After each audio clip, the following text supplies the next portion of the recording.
Welcome to the Sudhakar Ganesh Society Colamboli. Subject Bookkeeping Accountancy.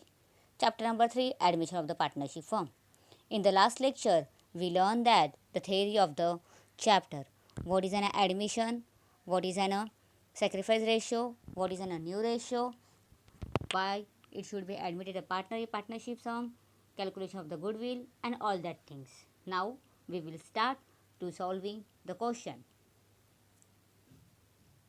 The balance sheet of Sujata and Purnima, who share the profit and losses equally, was as follows: liabilities and assets. Capital: Sujata 1 lakh, Purnima 1,40,000, creditors 34,000, bills payable 26,000, land and building 60,000, plant and machinery 70,000, furniture 24,000, sundry debtors 26,000, stock 40,000, cash 80,000. The balance sheet total should be 3 lakhs. On the 1st April 2018, Aparna joins the firm as a third partner, 1/5 of the future profit on the following terms and conditions. First point, goodwill is valued at rupees 2 lakhs. Aparna is to bring his share goodwill in a cash. Second point, Aparna is bring rupees 1 lakh as a capital. Third point, a provision of 10% is to be created on a sundry debtors. Land and building is to be valued of rupees 80,000. Stock, plant and machinery is to be reduced by 20%. Draft the journal entries to record the above arrangement and give the opening balance sheet of the new firm. Now the question should be completed. What is an ask in that question? In that question, they ask to pass the journal entries and prepare a new opening balance sheet. So, if they are asking the journal entry also, you should be required to prepare the revaluation account. Why it should be required to prepare the revaluation account? Because in that they should be getting a profit or loss of a existing partnership firm. ज्यावेळेस old partner business करत होते त्यावेळेस partnership फर्ममध्ये profit होता की loss होता हे कळण्यासाठी त्यांचं आलेलं प्रॉफिट ज्यावेळेस बिझनेस न्यू पार्टनर एंट्री करत होता त्यावेळेस त्याच्या जुन्या पार्टनरशिप फर्ममध्ये प्रॉफिट झाला आहे की लॉस झाला आहे तो प्रॉफिट किंवा लॉस डिस्ट्रीब्यूट करण्यासाठी रिव्हॅल्युएशन अकाउंट्स आपण लोक काय करणार आहोत क्रिएट करणार आहोत. In that revaluation account what is to be posted? It should be posted that the assets and liability should be revalued. If the assets value should be increases, it should be profitable for us. जर का असेट्सची value वाढली असेल तर आपला काय असणार आहे फायदा असणार आहे. फायदा म्हटल्यावरती तुम्ही पोस्ट आउट कुठे करणार आहात रिव्हॅल्युएशन अकाउंटच्या क्रेडिटला. आणि समजा असेटची व्हॅल्यू कमी झाली म्हटल्यावरती आपलं नुकसान म्हणून काय करणार आहात रिव्हॅल्युएशन अकाउंटच्या तुम्ही लोक कुठे पोस्ट आउट करणार आहात डेबिट साईडला पोस्ट आउट करणार आहात. त्याच्या अपोजिट अँड वाईस वर्सा म्हणजे काय लॅबिलिटी जर कमी झाली तर आपला फायदा. म्हणजे फॉर एक्झाम्पल समोरच्याला आपल्याला 10,000 रुपये द्यायचे किती होते 10,000. आता द्यावे लागणार किती आहेत समजा 8,000. 2,000 रुपये कमी द्यायचे आहेत. 2,000 रुपये कमी द्यायचे म्हणजे आपला फायदा म्हणजे रेकॉर्ड कुठे करणार आहात तुम्ही लोक रिव्हॅल्युएशन अकाउंटच्या क्रेडिट साईडला. सेम लायबिलिटीज जर वाढली तर काय करणार आहात तुम्ही लोक कुठे पोस्ट आउट करणार आहात रिव्हॅल्युएशनच्या डेबिट साईडला. एक पॉईंट फक्त लक्षात ठेवायचा आहे एक मुद्दा लक्षात ठेवायचा आहे बाकी पूर्ण पॉईंट तुमच्या लक्षात राहणार आहेत. त्यात म्हणजे काय असेटची व्हॅल्यू वाढली तर आपला फायदा म्हटल्यावरती आपण काय करत आहोत रिव्हॅल्युएशन अकाउंटच्या क्रेडिटला पोस्ट आउट करत आहोत. बाकी त्याच्या अपोजिट सगळं लक्षात ठेवायचं आहे. कुठे चाललो होतो आपण आपली टेक्निक कुठे चालली होती रिव्हॅल्युएशन अकाउंट प्रिपेअर करायचं. समजलं सगळ्यांना? Whenever the assets value should be increased, it should be posted on the revaluation account credit side. Assets value decreases, posted on a revaluation account debit side. Opposite and vice versa. Creditors value decreases, it should be posted on the revaluation account credit side, and it should be increases, it should be posted on revaluation account debit side. Okay, so start our answer. Revaluation account. पहिला point काय दिलेला होता, ॲडजस्टमेंटमध्ये सगळ्यात पहिली adjustment काय दिली होती, goodwill is to be valued at ₹2 lakhs. Aparna is to bring share of goodwill in cash. फर्मचं गुडविल किती होतं, 2 लाख रुपये. अपर्णा तिचा शेअर घेऊन येत आहे. तिचा शेअर घेऊन येतोय म्हणजे नेमकं किती घेऊन येत असणार आहे, तर ते काय कॅल्क्युलेट करायचं आहे मी तुम्हाला लोकांना सांगते. फर्स्ट ॲडजस्टमेंट आणि सेकंड ॲडजस्टमेंट आपण थोड्या वेळात सॉल्व करूया. थर्ड ॲडजस्टमेंट काय दिलेली आहे, a provision of ₹10% created on sundry debtors. Provisions to be created म्हणजेच काय सांगितलेलं आहे, RDD क्रिएट करायला सांगितलेली आहे. Amount of the RDD on sundry debtors how much, it is and 26,000. Calculation of the RDD बघा, फर्स्ट पॉईंट इथे दिलेला आहे. Calculation of the RDD 26,000. 26,000 rupees we should be get, but now we feel that the 10% of the debtors we can't get amount from the debtors. 10% people are not able to pay the amount. आता 10% लोक असे आहेत की ते आपल्याला पैसे देणार नाही. आपल्याला पैसे देणार नाही म्हणजे आपलं काय आहे, नुकसान. आपलं नुकसान म्हटल्यावरती काय सांगितलं होतं मॅडमने, असेटची व्हॅल्यू आता वाढते की कमी होते, कमी होते. कमी होते म्हटल्यावरती नुकसान. नुकसान म्हटल्यावरती काय करणार आहात, रिव्हॅल्युएशन अकाउंटच्या डेबिट साईडला इथे दिले बघा. रिव्हॅल्युएशन अकाउंट्स 26,000, रिव्हॅल्युएशन अकाउंटच्या डेबिटला RDD 2,600 दिलेले आहे. Calculation of the RDD 26,000 into 10/100 2,600. It should be posted on the 2,600. Okay. Second point, land and building is to be valued at ₹80,000. पहिले लँड अँड बिल्डिंगची प्राईस किती दिलेली आहे, किती दिलेली आहे, 60,000. आता किती आहे, 80,000. आता लँड अँड बिल्डिंगची पहिले व्हॅल्यू किती होती, 60. आता किती आहे, 80. म्हणजे काय झालं आहे, वाढलं आहे. First of all in the last time whenever the business should be conducted, at that time land and building price should be 60,000. Now the land and building price should be 80,000. It should be increases the asset value. It should be increases the asset value. It should be recorded on the revaluation account credit side. तर किती वाढली आहे, 20,000. 20,000 रुपये काय करणार आहात, land and बिल्डिंगचं रिव्हॅल्युएशनच्या credit साईडला बघा आपण इथे लिहिलेलं आहे काय, 20,000 रुपये लँड अँड बिल्डिंगची किंमत. Okay. Stock and plant and machinery reduce by 20%. Reduce म्हणजे असेटची व्हॅल्यू काय झाली आहे, कमी झाली आहे. कमी झाली म्हटल्यावरती फायदा की नुकसान, नुकसान. नुकसान म्हटल्यावरती काय पोस्ट आउट करणार, कुठे पोस्ट आउट करणार, रिव्हॅल्युएशनच्या डेबिटला. स्टॉकची व्हॅल्यू किती दिलेली आहे, 40,000. 40,000चे 20%. 20% कसे करणार, 40,000 गुणिले 20 भागिले 100 म्हणजे तुमचे किती आले आहेत, 8,000 रुपये. हे 8,000 रुपये कुठे पोस्ट आउट करणार आहात, रिव्हॅल्युएशनच्या डेबिट साईडला. बघा इथे लिहिलेत ना, स्टॉकची व्हॅल्यू किती दिलेली आहे, 8,000 रुपये. Plant and machinery reduce by 20%. Plant and मशिनरीची किंमत किती आहे, 70,000. 70 गुणिले 20 भागिले 100 तुमचे किती आले, 14,000. 14,000 रुपये रिड्यूस झाली आहे, प्राईस कमी झाली आहे. कमी झाली म्हटल्यावरती आपलं नुकसान. आपलं नुकसान म्हटल्यावरती काय करणार आहात, रिव्हॅल्युएशन अकाउंटच्या डेबिट साईडला पोस्ट आउट केलेलं आहे. झालं इथपर्यंत सगळ्यांना कळला. तिघी ॲडजस्टमेंट, RDD कॅल्क्युलेट करायची होती. सेकंड पॉईंट लँड अँड बिल्डिंगचा होता. लँड अँड बिल्डिंगची व्हॅल्यू वाढली होती. वाढली म्हटल्यावरती रिव्हॅल्युएशनच्या क्रेडिट साईडला पोस्ट आउट केला आहेत.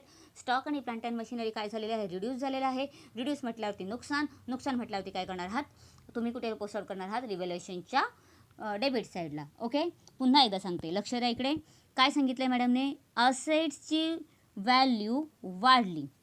लक्ष द्या इकडे, असेटची व्हॅल्यू वाढली. तर इकडे लिहा, असेटची व्हॅल्यू कमी झाली. कमी झाली तर काय करा, इकडे लिहा. त्याच्या अपोजिट, अपोजिट म्हणजे लॅबिलिटीची व्हॅल्यू कमी झाली तर इकडे लिहा. आणि लॅबिलिटीची व्हॅल्यू वाढली तर इकडे लिहा. कळलं सगळ्यांना इथपर्यंत, पक्का. एक पॉईंट फक्त लक्षात ठेवायचं आहे, याच्यामध्ये तुमचं पूर्णपणे काय होणार आहे, प्रॉफिट किंवा लॉस तुम्हाला कॅल्क्युलेट करणार आहे. याच्यामध्ये जास्त कॉम्प्लिकेटेड असं काही नसणार आहे. ठीक आहे. Completed our revaluation account. Now come on the first point. Goodwill is to be valued at ₹2 lakhs. Aparna is to bring her share of goodwill in cash. काय सांगितलेलं आहे, गुडविलची व्हॅल्यू 2 लाख रुपये फर्मची होती. अपर्णा तिचा शेअर घेऊन येत आहे इन कॅशमध्ये. आता अपर्णाचा शेअर किती आहे, 1/5. 2 लाखाचा 1/5 कॅल्क्युलेट केलं तर किती येतं आहे मग तुमचं, 2 लाखाचं 1/5 म्हटलं तर किती येतं तुमचं, 40,000. तर गुडविलची अमाऊंट किती आहे, 40,000. Okay. 40,000. whenever the new partner should be bring a goodwill, at that time we are passing the journal entry. First of all, it should be bring in cash, so cash account debited to goodwill. And second entry, it should be transferred or distributed among the old partner. Old पार्टनर्ससाठी काय करायचं आहे, distribute करायचं आहे. Old पार्टनर्सला distribute करायचं म्हटल्यावरती काय करणार आहात मग, ओल्ड पार्टनर्स अकाउंट आपलं goodwill account debited to old partners. Okay, समजलं सगळ्यांना. गुडविलची व्हॅल्यू त्याचा पहिले गुडविल बघायचं आहे, फर्मचं दिलं आहे का. फर्मचं दिलं असेल तर त्या पार्टनरचा शेअर काढून घ्यायचा. त्या पार्टनरचा शेअर काय करायचा आहे, घेऊन यायचा आहे आणि मग नंतर ओल्ड पार्टनर्समध्ये डिस्ट्रीब्यूट करायचं आहे. क्वेश्चनमध्ये काय सांगितलं असेल त्याच्यावर. If it should be distributed among the old partners then distributed among the old partners. It should be kept in a goodwill in the new फॉर्ममध्ये जसंच्या तसं ठेवायचं असेल तर न्यू फॉर्ममध्ये जसंच्या तसं ठेवून द्या. Question according to the question we should be giving a treatment of that goodwill. Treatment should be shown in our answer. Okay, second point सांगितलेला आहे. सेकंड पॉईंट कुठला होता, Aparna bring his share capital of ₹1,00,000. Capital किती घेऊन येत आहे, ₹1,00,000 घेऊन येत आहे. कॅपिटल घेऊन येत आहे म्हणजे कॅश घेऊन येत आहे. Cash account debited to new partners capital म्हणजेच अपर्णाचं कॅपिटल. सगळ्यांची ॲडजस्टमेंट झालं आहे, सगळ्यांना कळल्यात. सो आता काय करायचं आपल्याला, जनरल एंट्री पास करायच्या आहेत. जनरल एंट्री पास करायच्या अगोदर इथे एक थोडासा पॉईंट राहिलेला आहे आपला. कोणता पॉईंट आहे, रिव्हॅल्युएशन आपण अकाउंट कॅल्क्युलेट केलं आहे. हे बघा, ह्या साईडची टोटल 2,600, 8,000, 14,000. टोटल शुड बी 24,600. ह्या साईडची टोटल किती होती मग बघा, लक्ष द्या इकडे. फक्त किती होते तुमची 20,000 only. 24,600 minus 20,000. The remaining balance should be 4,600.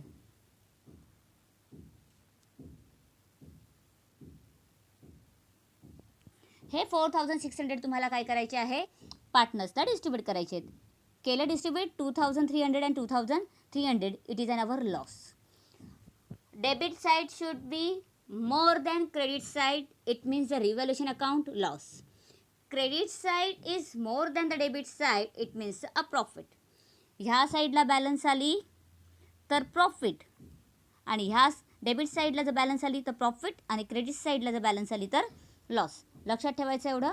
Okay, and it should be profit or loss should be distributed among the old partners and it should be past the journal entry. Okay, so start our pass the journal entries. First वाली entry काय pass केली आहे, what is an first entry should be pass. पहिली entry pass केली ती म्हणजे काय, cash account debit to Aparna's capital to goodwill account. ही कोणती एंट्री आपली, पहिली वाली जी मी सांगितली तुम्हाला. Goodwill should be valued of ₹2,00,000. त्याचा अपर्णाचा शेअर होता किती, ₹40,000. कसे काढले आपण लोकांनी बघितले. 2,00,000 भागिले 5 बरोबर किती आले तुमचे 40,000 आणि 1,00,000 तर ती कॅश घेऊन आलेलीच आहे. So the first entry should be pass cash account debited to Aparna's capital to goodwill account. Second entry सांगितली काय होती मॅडमने, goodwill should be distributed among the old partners. पार्टनर्सला काय करायचे आहे ते गुडविल अकाउंट डिस्ट्रीब्यूट करून टाकायचं आहे. गुडविल डिस्ट्रीब्यूट करून टाकलेलं आहे. Goodwill account debited to Sujata's capital to Pournima's capital. Okay, समजले दोघी एंट्री. पहिली कॅशमध्ये घेऊन आलेलं आहे म्हणून cash account to Aparna's capital to goodwill आणि goodwill among distributed among the old partners and it should be pass the journal entry. Goodwill account debited to Sujata's capital to Pournima's capital according to the new ratio it should be distributed among the partner. Next entry, revaluation account debited to RDD to stock to plant and machinery. आता ही वाली entry कुठून आली, आपण मागच्या स्लाइडमध्ये बघितलं होतं. ओके, हे वाली जी लिहिलं होतं ना, RDD account debited to stock to plant and machinery, तीच एंट्री रिव्हॅल्युएशनवाली एंट्री. ही रिव्हॅल्युएशनची एंट्री आपण लोकांनी काय केलेली आहे, पास केलेली आहे. Revaluation account debited to RDD to stock to plant and machinery. Okay, and same as it is opposite. कोणती वाली, land and building account debited to revaluation. Okay, समजलं सगळ्यांना. बघा, पहिली एंट्री पास केली होती. पार्टनर्सला काय केलं आहे, कॅश डिस्ट्रीब्यूट केलेला आहे. अपर्णाच्या कापणा कॅश घेऊन आलेली आहे ते लिहून घेतलेलं आहे. गुडविल अकाउंट लिहून घेतलेलं आहे. गुडविल डिस्ट्रीब्यूट केलेलं आहे. Third one entry, asset should be revalued. असेटची रिव्हॅल्युएशनची एंट्री आपण लोकांनी पास केली आहे. डिक्रीज व्हॅल्यू म्हटल्यावरती revaluation account debited to assets. Increase value म्हटल्यावरती asset account debited to revaluation. Okay, आणि लास्टवाली एंट्री जी आपण लोकांनी 4,600 रुपये जो लॉस काढला होता तो लॉस काय केला आहे, पार्टनर्सला डिस्ट्रीब्यूट केला आहे. पार्टनर्सला डिस्ट्रीब्यूट केला आहे म्हटल्यावरती काय एंट्री पास करणार तुम्ही लोक, Sujata capital account debited Pournima's capital account debited to revaluation. If it is an a profit, जर का समजा प्रॉफिट आलं असतं म्हणजे की क्रेडिट साईडची अमाऊंट होती 1,00,000, डेबिट साईडची अमाऊंट होती समजा 60,000. credit side 1 lakh, debit side should be 60,000, then 40,000 should be profit. 40,000 profit काय करायचं तुम्हाला पार्टनर्सला डिस्ट्रीब्यूट करून टाकायचं आहे. 40,000 रुपीज पार्टनर्सला डिस्ट्रीब्यूट करायचं आहे म्हटल्यावरती एंट्री कशी पास करणार? मग तुम्ही revaluation account debited to partners capital. आता त्याच्या opposite and vice versa, it is an a loss for the partner, so it should be distributed among the old partner. तर partners capital account debited to revaluation. कळलं सगळ्यांना? Okay. General entry सगळ्यांना समजल्या? General entry कशा pass करणार आहात? सगळ्यात पहिलं म्हणजे कोणतंही रिझर्व दिलेलं असेल तर ते रिझर्व पार्टनर्समध्ये डिस्ट्रीब्यूट करायचं. या क्वेश्चनमध्ये नाही आहे, पण लक्षात ठेवा. जनरल रिझर्व असेल, प्रॉफिट अँड लॉस असेल, प्रॉफिट किंवा लॉस, रिझर्व फंड, एनिथिंग जे काही दिलेलं असेल ते तुम्ही काय करणार आहात? पार्टनर्सला डिस्ट्रीब्यूट करून टाकणार आहात. दुसरे थिंग्स लगेच काय करायचं आहे? नवीन पार्टनर घेऊन आलेला असेल तर त्याचं काय करायचं आहे? तुम्हा लोकांना नवीन पार्टनर्स जे घेऊन आलेले असतील ते नवीन पार्टनर्स काय करायचं? तुम्हाला नवीन पार्टनरची आलेली कॅश, घेऊन आलेली कॅश काय करायची आहे तुम्हा लोकांना? त्याची एंट्री पास करायची. गुडविलची एंट्री पास करायची. गुडविलची एंट्री पास करून झाल्यानंतर एक तर कंबाईन एंट्री पास करा किंवा सिंगल एंट्री पास करा. गुडविलची अमाऊंट काय करायची? ओल्ड पार्टनर्सला डिस्ट्रीब्यूट करून टाकायची. झाला 4 entries. 5th one entries assets or liabilities. Asset increases, liabilities decreases, त्याची कंबाईन एंट्री पास करा. त्याच्यानंतर asset decreases and liabilities increases, त्याची 6th वन एंट्री पास करा. आणि 7th one entry it should be what is an profit or loss, anythings what is an given in the question. Profit किंवा loss जो आलेला असेल तो क्वेश्चनमध्ये आलेला answer ते काय करायचं? ते पार्टनर्सला डिस्ट्रीब्यूट करून टाकायचं आहे. ओके. अशा 6-7 जनरल एंट्रीज फक्त तुम्हाला काय करावे लागणार आहेत? पास करावे लागणार आहेत. आणि पुढचा point, now it is on opening balance sheet. Opening balance शीटमध्ये काय असणार आहे? सगळ्यात पहिले क्रेडिटर्सची बॅलन्स आणि बिल्स पेबल, त्याच्यावरती काही ॲडजस्टमेंट दिलेली नाही आहे. म्हटल्यावरती काय करा? क्रेडिटर्स अमाऊंट लिहून घेतली 34,000, बिल्स पेमेंट अमाऊंट लिहून घेतली 26,000. कम on our asset side. Capital balance नंतर सांगते, आता असेट साईडला जाऊन घेऊया. लायबिलिटीमध्ये असेट्समध्ये काय लिहिणार आहात? सन्ड्री डेटर्स किती होते? 26,000. RDD किती कॅल्क्युलेट करायला सांगितली? 10%. 26,000 लेस RDD 2,600. The outer column should B 23,400. Okay. सगळ्यांना कळलं? हे बघा इथे ही वाली एंट्री. ओके. 26,000 मायनस 2,600 अमाऊंट किती झाली तुमची? 23,400. स्टॉकची व्हॅल्यू काय सांगितली होती? डेप्रिसिएट, रिड्यूस आहे. रिड्यूस म्हणजे काय? मायनस म्हटल्यावरती काय करणार आहात? 40,000 minus 20%, it is an 8,000. It should be reduce. The outer column should be 32,000. Land and बिल्डिंगची किंमत किती होती? 60,000. आता किती झाली? 80,000. म्हणजे ॲप्रिसिएट म्हटल्यावरती काय करणार आहात तुम्ही लोक? प्लस करणार आहात. हे तुमचे प्लस झालेले आहे. 60,000 plus 20,000, outer column should B 80,000. Plant and machinery किती झाले तुमचे? 70,000 लेस डेप्रिसिएट 20%, 70,000 वजा 14,000, बाहेरच्या कॉलममध्ये तुमचे 56,000. इथपर्यंत कोणाला काही प्रॉब्लेम नसेल? सगळ्यांना समजलेलं आहे? ओके. चला पुढचा पॉईंट, कॅश इन हँड. एक तर तुम्ही कॅश अकाउंट सेपरेटली बनवा, अदरवाईज इझिएस्ट असेल, काही कॅल्क्युलेशन नसतील तर सरळ डायरेक्टली काय करायचं आहे? Old balance plus new partnership आणलेली बॅलन्स प्लस न्यू पार्टनरचं गुडविल, याला काय करायचं? तुम्हाला प्लस करायचं आहे. ओके. एखाद्या वेळेस क्वेश्चनमध्ये काय होतं? पार्टनर्स गुडविल हाफ अमाऊंट होऊन जाते. एखाद्या वेळेस गुडविलची अमाऊंट क्वेश्चनमध्ये आपल्याला सेपरेटली दाखवायची असेल, in the books of form सांगितलं असेल, त्यावेळेस मात्र येणार नाही. तर कॅश अकाउंट प्रिपेअर करायचं असेल तर कॅश अकाउंट प्रिपेअर करा. If it is on orally easily then it should be calculate our cash amount. 80,000 plus 1 lakh plus 40,000. 80,000 old balance होती. त्याच्यानंतर तुमचं 40,000 नवीन पार्टनरने आणलेली कॅश होती आणि 40,000 तुमचं न्यू पार्टनरचं गुडविल. अशी टोटल मिळून किती होती तुमची? 2,20,000. ओके. सगळ्यांना कळलं? 2,20,000 कसे आले?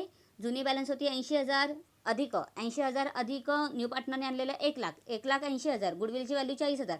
1,80,000 प्लस 40,000, तर total should be 2,20,000. Okay. So come on our capital बॅलन्सची असेट साईड सगळी पोस्ट आउट झालेली आहे ना. Common liability side capital balance is remaining. कॅपिटलची बॅलन्स काय करायची आहेत? पोस्ट आउट करायची आहे. सुजाताज कॅपिटल 1,17,000. आता हे 1,17,700 कसे आले? लक्ष द्या इकडे. सुजाताचं कॅपिटल किती होतं? 1,00,000. त्याच्यानंतर त्याची गुडविलचा तिचा हे किती होता? गुडविलचा फंड किती होता? गुडविलचं कॉन्ट्रीब्युशन किती होतं? 20,000. 1,00,000 अधिक 20,000 1,20,000 आणि आलेला लॉस 2,300. तर टोटल शुड बी 1,17,700. 20,000 काय? गुडविल. 2,300 काय? तिचा रिव्हॅल्युएशनचा लॉस. तो लॉस काय केला आहे? मायनस केला आहे. Capital balance, capital account separately बनवून तुम्ही लोक वर्किंग नोटमध्ये सेपरेटली कॅपिटल अकाउंट बनवू शकतात. काय करायचं आहे? क्रेडिट साईडला क्रेडिट साईडला त्यांचे कॅपिटल बॅलन्स नेक्स्ट लेअरमध्ये नेक्स्ट क्वेश्चनमध्ये आपण लोक सेपरेटली कॅपिटल अकाउंट बनवूया. पण इथे एवढं कॅल्क्युलेशन असल्या कारणास्तव डायरेक्टली मी काय केलेलं आहे? कॅल्क्युलेशन करूनच लिहून ठेवलेली आहे. सुजाताचं कॅपिटल किती होतं? 1,00,000 अधिक गुडविलचा हिस्सा 20,000. 1,00,000 अधिक 20,000 1,20,000 आणि रिव्हॅल्युएशनचा लॉस 2,300. म्हणून बॅलन्स आली आहे तुमची किती? 1,17,700. कळलं सगळ्यांना? सेम एज इट इज पौर्णिमाचं कॅपिटल. पौर्णिमाचं कॅपिटल किती आहे? 1,40,000. 1,40,000 प्लस 20,000 goodwill 1,60,000. 1,60,000 minus 2,300. Outer column should be 1,57,700. How it is and came 1,57,700 कसं आलेलं आहे कळलं? 1,40,000 त्याची ओपनिंग कॅपिटल, 20,000 रुपयाचं त्यांचं गुडविल आणि 2,300 त्यांचा काय आहे तर रिव्हॅल्युएशनचा लॉस जो आपण 4,600 कॅल्क्युलेट केला होता ना. 24,600 मधून 20,000 गेल्यानंतर उरलेले 4,600 त्यांचे 2,300 वाटून टाकलेले होते. तो मायनस केलेला आहे. 1,57,000 काय झाले तुमचं? 700. ओके, सगळ्यांना समजलं 1,57,700 कसे आलेले आहेत? ओके. Next Aparna's capital. त्याच्या अपर्णाचं कॅपिटल काय केलं तुम्ही लोकांनी? कॅल्क्युलेट केलेलं अपर्णाचं कॅपिटल काय केलं आहे? 1,00,000. ह्या सगळ्यांची टोटल आउटर कॉलममध्ये लिहिली आहे तुमची 3,75,400. 3,75,400. Then the balance sheet finally your tally it is an 4,35,400. सगळ्यांना कळलंय कसं काय केलेलं आहे? ओके, पुन्हा एकदा वर्षावर सांगते. सगळ्यात पहिले क्वेश्चन रीड केला. दॅन आफ्टर क्वेश्चन रीड केल्यानंतर बघितलं काय सांगितलं होतं? जर्नल एंट्री सांगितल्या होत्या आणि ओपनिंग बॅलन्स शीट सांगितले होते. जर्नल एंट्री सांगितलं असेल तरी रिव्हॅल्युएशन अकाउंट वर्किंग नोट म्हणून आपल्याला करायचीच होती. म्हणून रिव्हॅल्युएशन अकाउंट क्रिएट केलं. रिव्हॅल्युएशन अकाउंटमध्ये काय केलं आहे? असेट्सची व्हॅल्यू वाढली तर काय केलं आहे? रिव्हॅल्युएशनच्या क्रेडिटला. असेट्सची व्हॅल्यू कमी झाली तर रिव्हॅल्युएशनच्या डेबिटला. असेट्सची व्हॅल्यू लायबिलिटीची व्हॅल्यू कमी झाली तर क्रेडिटला आणि लायबिलिटीची व्हॅल्यू वाढली तर डेबिटला. अशा पद्धतीने काय केलं? Assets and liability should be revalued proceed करून घेतलं. त्याच्यानंतर नवीन पार्टनरचं कॅपिटल लिहून घेतलं. नवीन पार्टनरच्या कॅपिटलची आणि गुडविलची एंट्री पास केली. त्याच्यानंतर असेट्स आणि लायबिलिटीच्या रिव्हॅल्युएशनच्या एंट्रीज पास करून घेतल्या. त्याच्यानंतर प्रॉफिट किंवा आलेला लॉस पार्टनर्सला डिस्ट्रीब्यूट करून घेतला. त्याच्यानंतर बॅलन्स शीट क्रिएट केली आणि बॅलन्स शीटमध्ये सगळ्या ॲडजस्टमेंटच्या इफेक्ट्स दाखवून दिल्या. डेप्रिसिएट असेल तर मायनस केलं, ॲप्रिसिएट असेल तर प्लस केलं आणि कॅशची बॅलन्स फाइंड आउट केली, कॅपिटलची अमाऊंट फाइंड आउट केली आणि फायनली काय केलं आहे? बॅलन्स शीट टॅली केलेलं आहे. Okay, so next lecture should be next question. Thank you.